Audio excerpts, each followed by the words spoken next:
Weekend na naman po. It's a Saturday. Bakit ba ganun ang ating panahon? Parang hinihilang oras.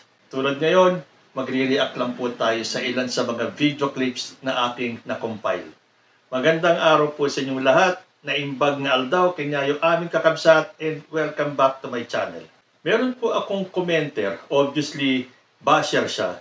Bakit daw madalas ang content ko si Sara Duterte, si Amy Marcos, yung mga DDS? Simple lang po ang sagot dyan.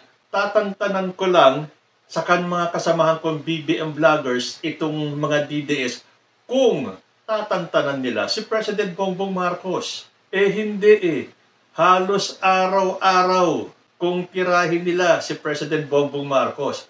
Ano ang gusto nyong gawin namin mga maka-BBM? Tatahimik na lang?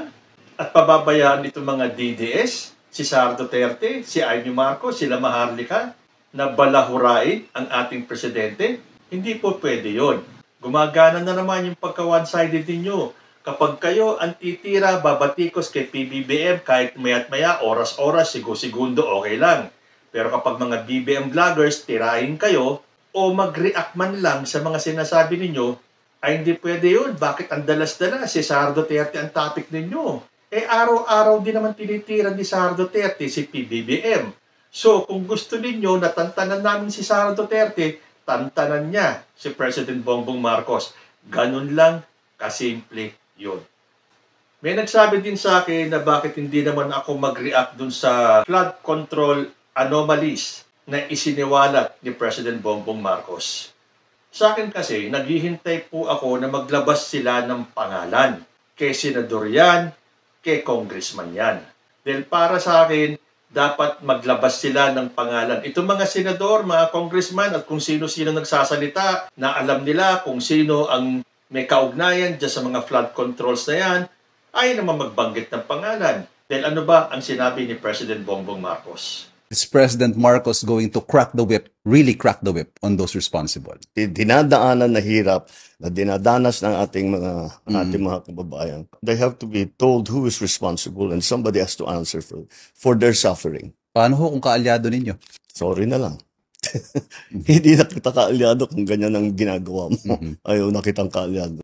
O di ba? Wala pong sasantuhin si President Bongbong Marcos kahit na kaalyado ka, kahit na malapit ka sa kanya, or kahit na pinsan ka pa, kung totoong kayo ay may kinalaman sa anomalya. Talagang hindi po pwedeng contractors lang ang iimbestigahan at kakasuhan. Isama ninyo ang mga senador or mga congressman o kung sino man sila. At sa ginawa ng ating presidente, sorry na lang kapag kayo ay napatunayan na tumatarantado sa taong bayan. Bilib nga ako kay President Bongbong Marcos. Sa lahat ng nagdaan na presidente, isama mo na si former President Cory Aquino, sunod-sunod na yan hanggang kay former President Digong. Wala pang naagawa ng ganito na matapang na isiniwalat ang muka ng korupsyon.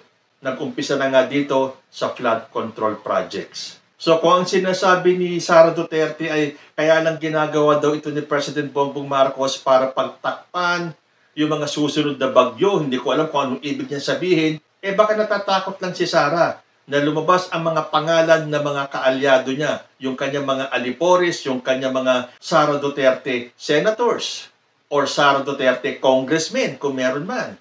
Kung nanonood kayo ng mga hearings, maririnig niyo yung mga salita ng mga senador natin na naghuhugas kamay.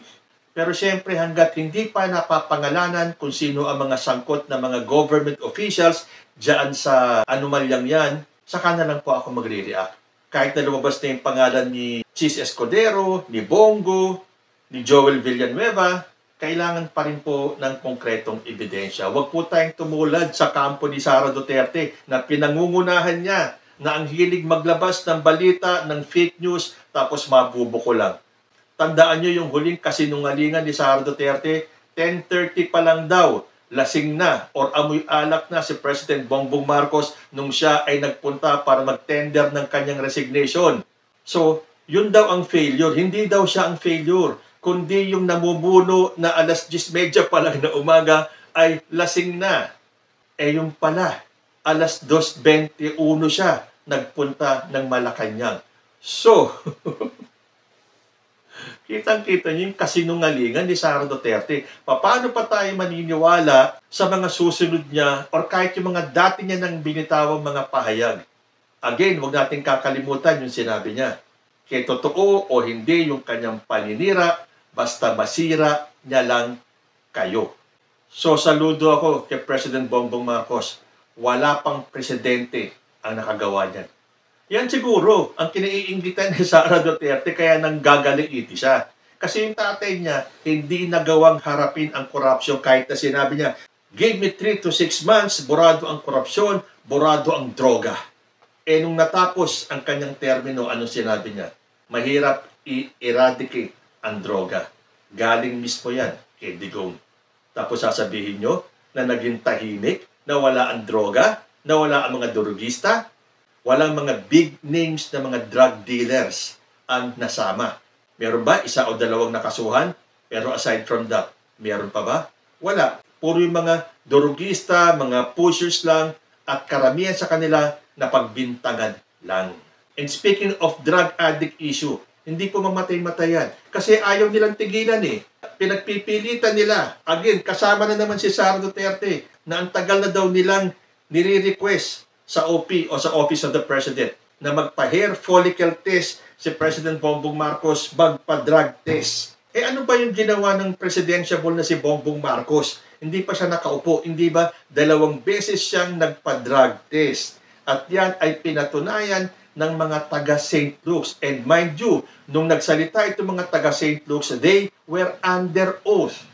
At sinabi nilang totoo at hindi peke yung drug results na negative si President Bongbong Marcos. Natural, hindi papayag yung kampo ni Sara Duterte. Kailangan magpa-hair follicle test siya. Hindi namin tatanggapin yung sinabi ng St. Luke's kahit na under oath pa sila. Hindi namin paniniwalaan yan dahil ang gusto naming marinig ay ang gusto naming marinig. Ganun lang po kasimple yun. Ang gusto nilang marinig ay oo, positive si Bongbong Marcos na siya ay nagda-drugs. Kahit na sinabi ng mga taga St. Luke's under oath na negative si President Bongbong Marcos, hindi nila tinatanggap. Kailangan magpa-drug test ulit. O anong kalokohan yan? Kasi ang gusto nyong marinig ay nagpositibo si President Bongbong Marcos. Eh bahala kayo sa buhay nyo. Tapos nang nagpa-drug test si Bongbong Marcos. Sa mga tumakbong presidentiable noong 2022, meron bang ibang nagpa-drug test sa kanila? Tanong ko lang po, kasi wala akong ibang alam kundi si President Bongbong Marcos. Kung meron, pakicomment nyo po down below. Pero hanggang ngayon, pinagpipilitan nila na dapat magpa-drug test si President Bongbong Marcos. Hindi ba kanila pang itinutulak si Amy Marcos na magsalita at aminin na ang kapatid niya ay drug addict? Hindi ba't nangako pa nga daw siya kay Maharlika na magsasalita sa harap ng publiko si Amy Marcos para aminin na drug addict ang kanyang kapatid? Eh ano tong napanood kong video clip ni Harry Roque? Ayan, tinanong ko siya talaga ha. Bakit ba kasi ayaw pang sabihin na bangag ang kapatid mo? Kapatid mo yan. Nagsimula yung kanyang bisyo na yan. Nasa kolehiyo pa siya. Bata pa siya. So kakilala mo siya. Ang sabi niya, ito po ha, quote ko. Because I have not seen any evidence. So para kay Manang Amy, dapat nakita niyang sumisinghot ang kanyang kapatid para maniwala siya na bangag. Pero ang sinasabi niya, meanwhile, habang di pa niya nakikita ebidensya at yan nga yung pagsisinghot, ayaw niyang maniwala na bangag yung kapatid niya. Pero sa akin naman, there is such a thing as general reputation. Ano masasabi ninyo? Although, hindi pa lumalabas si Amy Marcos yung siya magsasalita mismo. Kasi tulad ng sinabi ko sa last video ko, alangan naman na sabihin ni Amy Marcos na hindi nagdodroga yung kapatid niya. Eh di mapapahiya si Digong, mapapahiya si Sara Duterte dahil iginigiit nila na drug addict ang ating presidente. So ngayon, sa sinabi ni Harry Roque, sabi daw ni Amy Marcos, hanggat hindi niya nakikita personally. Eh ang nilabas ni Harry Roque, simula pa daw nung nag-aaral pa lang si Bongbong Marcos ay gumagamit na. Pero itong sasabihin natin, kung yun sinabi ni Harry Roque ay gumamit na si President Bongbong Marcos nung siya ay bata pa, yun po ay nakaraan na. Bakit mo i-associate ngayon? Eh lahat po ng kabataan, isa na ako dun. Nung aming kabataan, nung aming henerasyon, siguro kalahati ng populasyon ng mga teenagers in one way or the other nakatikim ng mga pinagbabawal na gamot tulad na lang ng NJ. Pero nasa tao na rin yan. Nasa kanila na kung hanggang kailan sila magiging drug addict or drug user. Marami dyan dahil sa peer pressure na pilitang gumamit or tumikim. Pero hindi ibig sabihin na kahit na teenager ka, hanggang ikaw ay mag-60s na, ay tuloy-tuloy pa rin. Gago ka na nun. Wala ka talagang bait sa sarili mo. Ang sinasabi ni Harry Roque, mula pa nung bata, ngayon ba, may napatunayan ka ba, Harry Roque? Kundi yung iyong fake na polvoron video na umamin naman si Digong na itong si Bongbong Marcos ay wala naman sa narco-list. Kahit na bago siya magsalita niyan, pinagsisigawan pa niya na drug addict ang ating presidente. Bongbong bangag yan.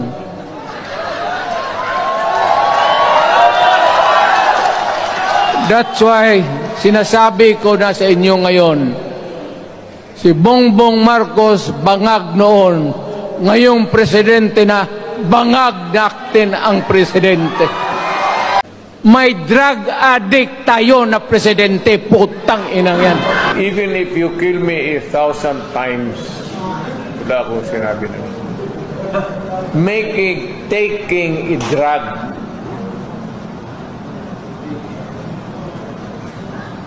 pero kung sabihin mo, addict, wala akong sinabi na ganun. Patayin ako ni Marcos niyan. Maawa ka naman sa akin. Matanda na ako. Anong statement ng paniniwalaan nyo? Yung isinigaw ni Digong na drug addict si Bongbong Marcos o yung sinabi niyang wala siyang sinabi na drug addict si Bongbong Marcos? At kanino ba nagsimula yung issue na yan? Tulad ng lagi kong sinasabi, umpisa pa lang ng campaign period, ipinakalat na ni Digong ang intriga na isang presidentiable si Bongbong Marcos nga ay gumagamit ng illegal na droga. Kahit na yung anak niya ay katandem ni BBM sa unit team. Saan ka ba naman nakakita ng ganun? Yung anak mo katandem ng magiging presidente, pero ikaw mismo nagpapakalat ng intriga? So lagi kong sinasabi, planado nila talaga yan na isaksak sa isipan ng taong bayan na drug addict ang ating presidente. Yan po ay planado, pinakalat ng kampo ni Digong. Para hanggang ngayon, kahit na wala silang maipakitang ebidensya, ipagpipilitan nila na drug addict si Bongbong Marcos na kahit na tapos nang magpa-drug test, hindi nila tatanggapin. Kasi ang gusto nilang marinig ay yung gusto nilang marinig na si Bongbong Marcos ay positibo sa droga. Pero, totoo ba o hindi ang sinasabi ko na itong lahat ng ito, yung drug addict issue na yan, ay pakulo lang ni Digong? Ano ba ang sinabi ni Maharlika? Polboronic issue. Si Duterte ang nagpasimuno nito. Narinig nyo kanina, sinalampak ko lang itong mismong galing sa PDEA. O tanginan nyo, PDEA leaks. Nabuko. Si Digong ang nagpasimula ng lahat na yan. And I think tama ako. Kaya nga ngayon wala nang naniniwala sa kanilang pakulo ng ating presidente ay bangag at drug addict. Kaya binago na nila yung kanilang style. Si Bongbong Marcos daw ngayon ay lasenggo. And at 10:30 in the morning, amoy alak na siya. Yan po ay sinabi ng ating Vice Presidente na nawala yata sa wisyo at nag-time travel from 2:21 na official record ng pagpunta niya sa Malacanang ay nag-time travel siya back to 10:30 in the morning. So, maniniwala ba tayo sa mga kasinungalingan ng mga taong ito? Hindi po titigil yan. Hanggang 2028 yan. Dalawa na yung issue kay President Bongbong Marcos. Drug addict ka na, lasenggo ka pa. Kayo po, ano ang masasabi ninyo? Comment lang po down below and I will see you in my next video. Happy weekend! Diyos ti Agnina.